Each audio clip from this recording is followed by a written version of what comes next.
पश्चिम बंगाल में अगर दोबारा चुनाव करा लिए जाएं और निष्पक्ष चुनाव कराए जाएं तो बीजेपी को करारी हार मिलेगी। बंगाल में शुभेंदु अधिकारी की सरकार को बने अभी 100 दिन ही पूरे हुए हैं, लेकिन सरकार मुसीबत में घिरती दिखाई दे रही है। और अब खबर यह भी आ रही है कि बंगाल में फिर से चुनाव हो सकते हैं। सुप्रीम कोर्ट ने भी सवाल किया है कि क्या वो फिर से चुनाव कराने का आदेश दे सकता है, क्योंकि कोर्ट के सामने जो सवाल उठाए गए हैं उस पर चुनाव आयोग और बीजेपी दोनों ही बुरी तरह से घिरती दिखाई। टीएमसी की तरफ से पहले ही ये दावे किए जा रहे थे कि बंगाल में बीजेपी की जीत के पीछे सबसे बड़ा योगदान चुनाव आयोग का रहा है। बंगाल चुनाव निष्पक्ष नहीं थे, बल्कि चुनाव आयोग बीजेपी को जिताने के लिए काम कर रहा था। यहां तक कि ज्ञानेश कुमार की तरफ से तो टीएमसी के खिलाफ बेहद सख्त टिप्पणियां तक की गई थी। टीएमसी डेलीगेशन के साथ उनकी तीखी बहस की खबरें भी सामने आई थी। चुनाव आयोग की तरफ से बंगाल में कराया गया एसआईआर भी सवालों में घिरा रहा था और इसे लेकर अब सुप्रीम कोर्ट में भी मामला चल रहा है, जिसके बाद सवाल उठ रहे हैं कि क्या पश्चिम बंगाल में फिर से चुनाव हो सकते हैं।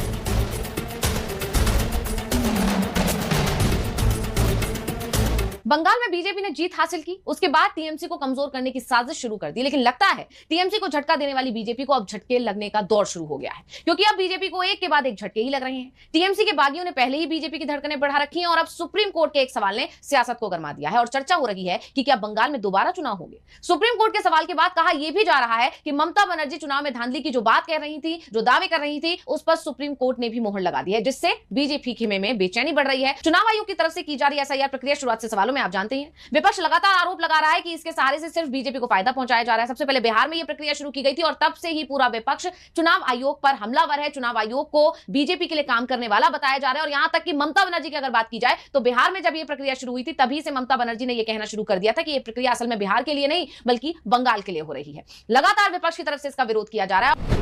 यहां तक कि इंडिया गठबंधन ने एसआईआर पर रोक लगाने के लिए सीजीआई को पत्र भी लिखा है। सभी दल इस पर आपत्ति जता रहे हैं, लेकिन ममता बनर्जी ने सबसे ज्यादा विरोध किया था। वो शुरुआत से कह रही थी कि प्रक्रिया बंगाल चुनाव में बीजेपी को जिताने के लिए की जा रही है और नतीजों में वो देखने को मिला भी, बीजेपी को जीत भी मिली, वो भी जबरदस्त तरीके से।